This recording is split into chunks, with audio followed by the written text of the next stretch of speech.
ताकतवर देश था, मान्यता दी थी। हम इन बहादुरों की कहानी नहीं पढ़ते हैं। बहादुर पैदा हो तो पड़ोसी के यहाँ, हमारे यहाँ तो चाचा नेहरू पैदा हो। ये बीमारी है।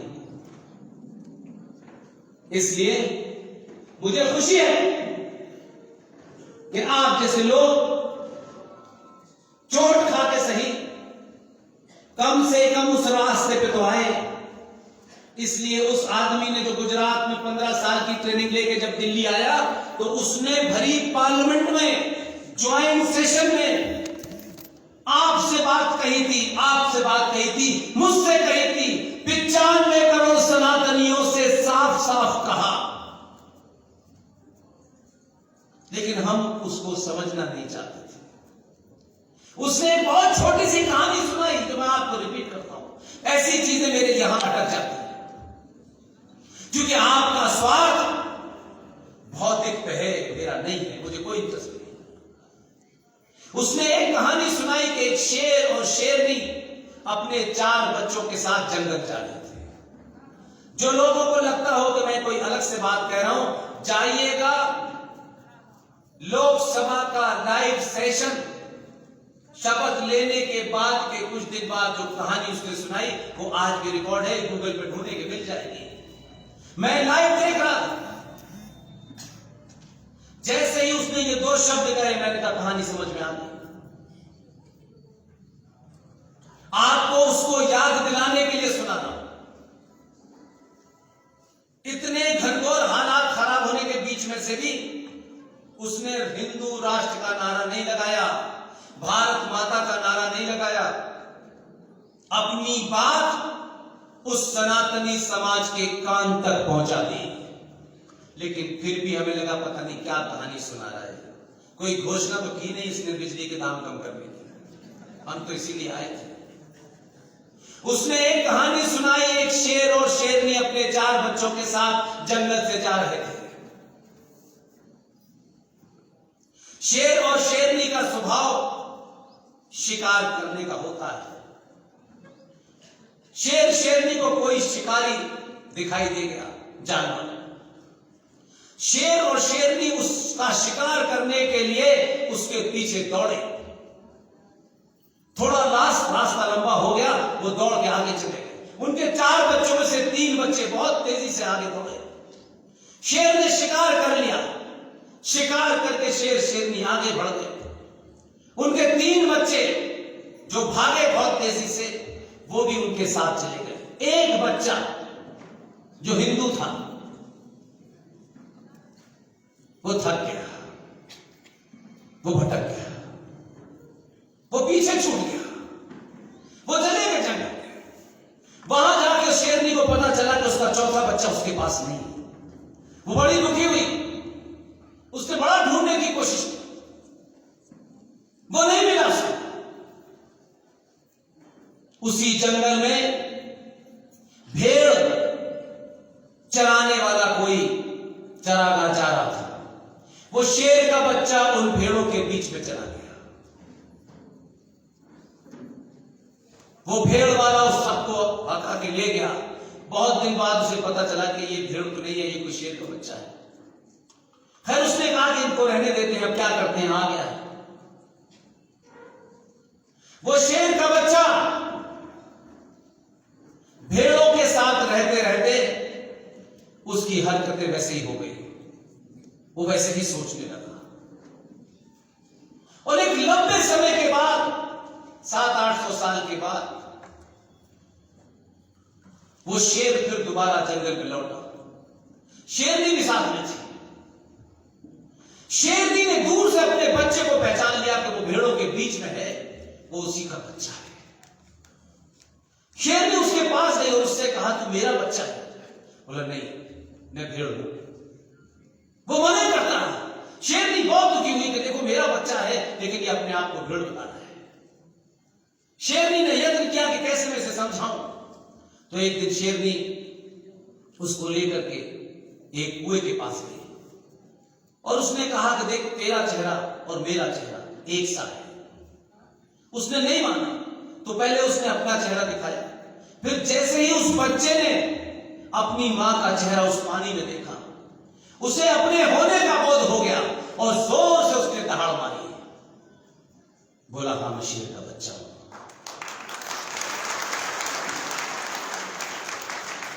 इस कहानी का इतना ही मतलब था कि 2014 में पता चला कि आप शेर के बच्चे हैं। नहीं तो आप सेकुलरिज्म के बच्चे थे, वामपंथ के बच्चे थे, लेकिन सेकुलर के अलावा आप कभी शेर के बच्चे नहीं हुए। और शेर के बच्चे का बोध होने के बाद आपको समझ में आ गया कि शेर कौन है और भेड़िए कौन है। इसलिए 14 पैदा हुआ, 19 पैदा हुआ, 22 पैदा हुआ और शेर बने रहिए अगले 500 साल तक, जब से पूरी दुनिया से ये जिहादी और आतंकवादी समाप्त हो जाए। इतना ही करना है आपको और कुछ नहीं करना है। ये कहानी सुना के वो चला गया, आपकी समझ में नहीं आया। उसने एक बार नहीं, वो हर रास्ते से मैसेज देता है, लेकिन आपके दिमाग में तो जीएसटी अटकी हुई है, आपको तो इनकम टैक्स की स्लैब। अरे 10-20 साल तक कुछ महंगाई हो जाएगी तो मर नहीं जाएंगे, महंगाई किसी को मार नहीं सकती, हजारों काम करके जिंदा रह सकते हैं, लेकिन ये राज नहीं होगा तो किसके गुलाम बनेंगे ये बताइए, कहां जाएंगे। जब राष्ट्र समाप्त हुआ तो हमारी और माए बहनें ही इन जिहादी इस्लामिक आतंकवादियों के हरम की हिस्सा बनती थी। इन्हीं को 2-2 रुपए में अफगानिस्तान के अंदर बेचा जाता था। महंगाई जरूरी है कि उस मां और बहन की इज्जत जरूरी, ये तय करना आपका काम है। दिखावे के लिए 500 गाड़ियां, 10 मकान, ये और वो अगर नहीं होगा उससे जीवन रुकने वाला नहीं। जिस समाज का सम्मान खत्म हो जाता है, जिस समाज में भाव समाप्त हो जाता है, कोई बात नहीं, कोई मदद से बोले तो अदर किड्स हो, बच्चे हैं, कोई बात नहीं, वो समाज जिंदा नहीं रहते। इसलिए इसकी चिंता मत कीजिए कि हमें अच्छा कौन कहेगा, हमारी तारीफ कौन कहेगा। जो तारीफ के भूखे होते हैं वो इसमें चिंतित रहते हैं कि कौन तारीफ करेगा।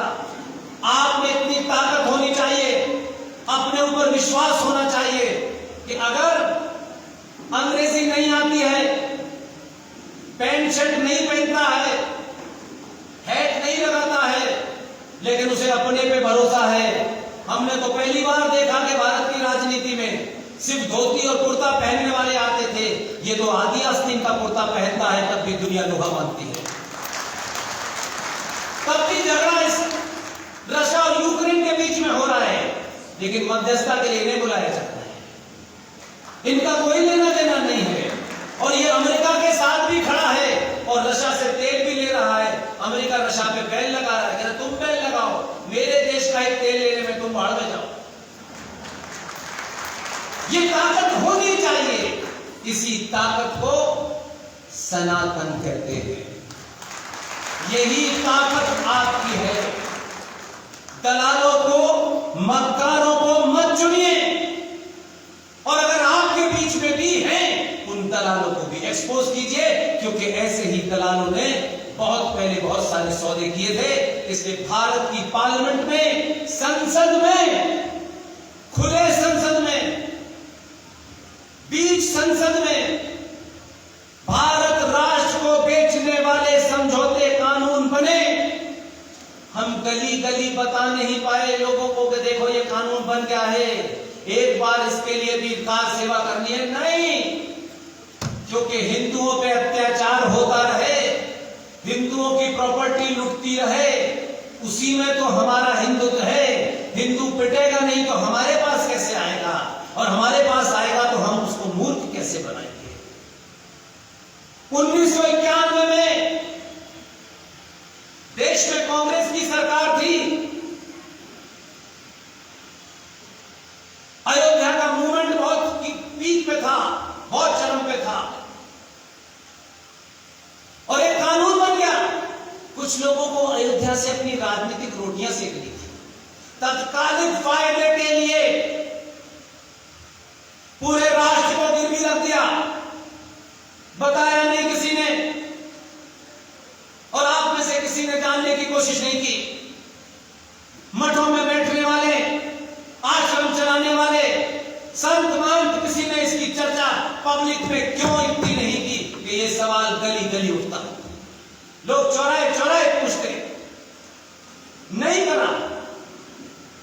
1991 में एक कानून बना और उस कानून के तहत सनातनी हिंदू समाज के 40,000 मंदिर जो अनादिकाल से हजारों हजारों सालों पुराने हैं, जिनका आर्किटेक्चर आज भी दुनिया में कोई उसे मात नहीं दे सकता, उन 40,000 मंदिरों में आपने ये समझौता कर लिया कि 15/10/1947 को उन मंदिरों पे जिसका जैसा भी कब्जा था उसकी यथास्थिति रखी जाएगी, उसमें कोई बदलाव नहीं।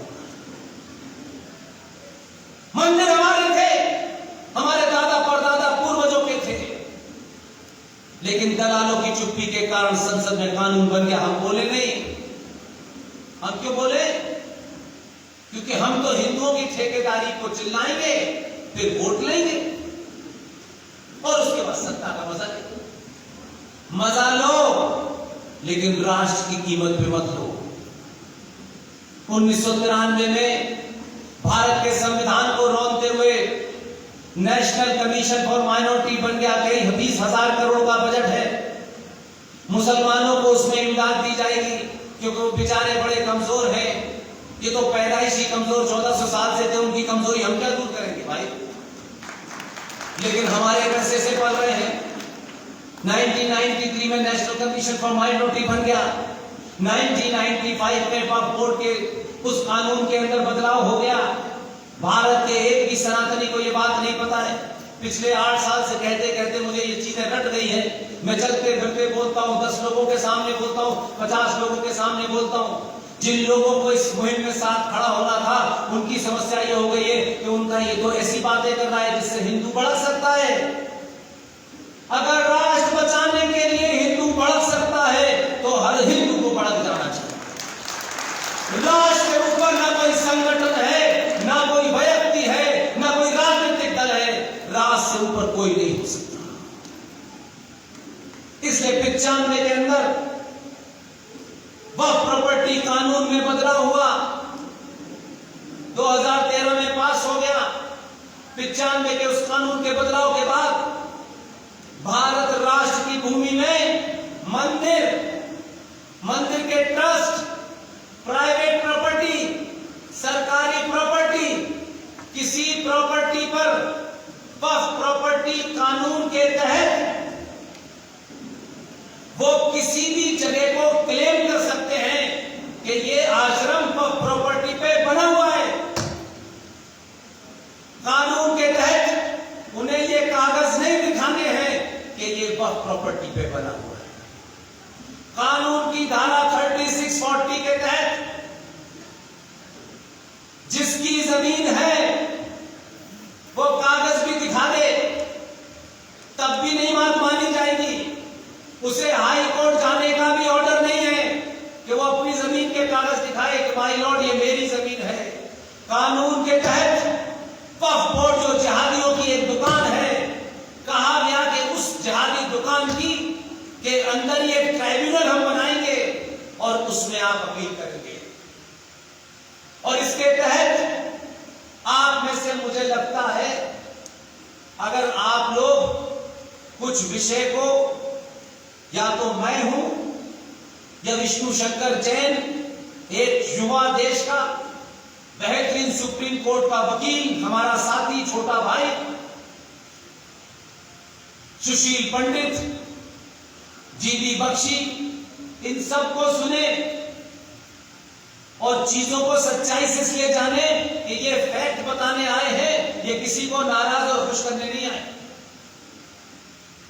अगर वी सपोर्ट पुष्पेंद्र कुलश्रेष्ठ जो हमारी टीम चलाती है यूट्यूब चैनल, अगर आप उस पर जाएं तो बहुत सारे विषय को, क्योंकि इतना समय नहीं होता, आप पूरा समझ जाएंगे। तथ्यों पे आधारित है, कहीं कोई लफासी, कोई वर्बोसिटी नहीं की गई, ये किसी को भड़काने के लिए कुछ बोल दिया गया है। उस कानून के तहत आपको पता भी नहीं चला, उस 1995 के कानून के तहत 2005 में जिहादियों ने कहा कि ताजमहल वक्फ प्रॉपर्टी पे बना है और उस दिन का कब्जा हो गया है। अरबों खरबों और करोड़ों रुपए की कमाई जिहादियों के पास जा रही है और आप अपने बच्चों के लिए नौकरी मांग रहे सरकार से। ये सिलसिला शुरू हो गया है। मैं जब यहां आ रहा था मैंने देखा एक पहाड़ी के पास भी एक तो कुत्ता कबर, गधा कबर, सारी कब्रें यही पैदा होती है। इसमें कुत्ता मर गया है, इसमें गधा तो दबाया है, नहीं पता कबर है। पीर साहब है इसमें, कौन सा पीर था जो पहाड़ के नीचे आके मरा था। ये उसी एजेंडे के तहत सड़कों पे, हाईवे पे, रोड पे, पहाड़ पे, नदी के किनारे जगह जगह बनाई जा रही है, क्योंकि आपके पास उन्हें हटाने का कोई कानून नहीं है। आप मुझे बता दीजिए कि देश के सबसे धनाढ्य आदमी के मकान के ऊपर क्लेम किया गया, क्योंकि वो धनाढ्य आदमी है, कुछ पैसे देके छोड़ देता है। पूरा देश गया आपके हाथ से और हम भारत माता की जय का नारा लगा रहे हैं। 70 सालों में ये देश हिंदू मुसलमान पे बटा था और हिंदुस्तान के उस आजादी के दौर के नेताओं में एक नेता अगर वो जीवित होते तो मैं उनको 10 बार नमन करता। इतना साफ सुथरा, साफ बोलने वाला। हम क्योंकि सरनेम से तय करते हैं ज्ञानी कौन है।